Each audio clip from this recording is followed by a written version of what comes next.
Humambalang sa bahagi ng Quirino Highway sa Santa Cecilia, Tagkawayan, Quezon ang dalawang truck na nagsalpukan pasado alas 10 kagabi. Wasak ang parehong truck.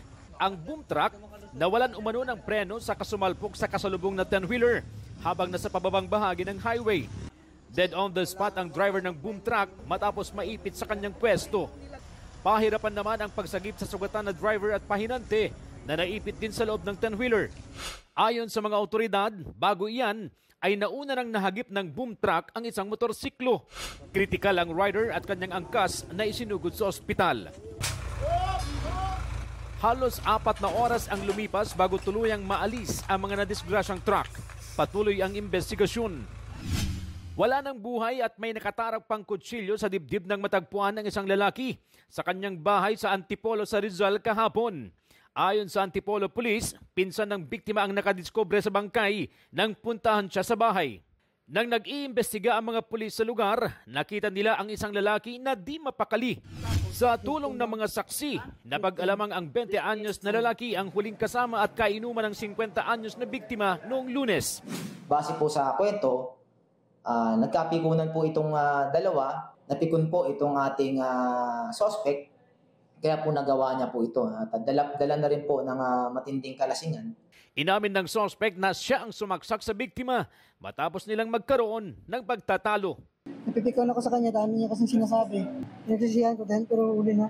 Sinisya na siya nangyari sa inyo. Sa Malasiki, Pangasinan, patay rin sa pananaksak ang lalaking 18 anyos. Ang suspect, tiyuhin ng biktima. Ayon sa pulisya, nagbibiruan ang biktima at kanyang ina tungkol sa nawawalang pera. Narinig daw ito ng suspect na nakatira sa katabing bahay saka kinumpronta ang mag-ina. Doon na raw sinagot ng biktima ang suspect. Ibigay mo na yung pera kasi pambibili mo lang yan ng shabu, sabi. From there, sinuntok nung suspect si biktima, ngunit nakaiwas, pero po nadulas po siya. Biglang bumunot ng panaksak ng kitchen knife si suspect.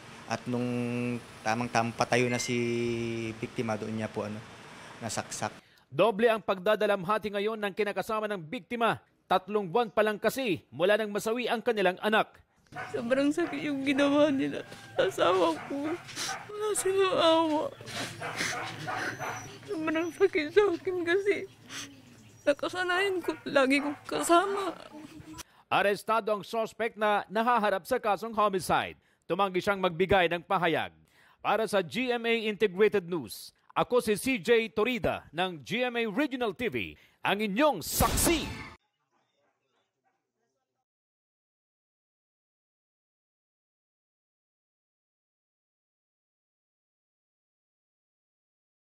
Mga kapuso, maging una sa saksi. Mag-subscribe sa GMA Integrated News sa YouTube para sa iba't ibang balita.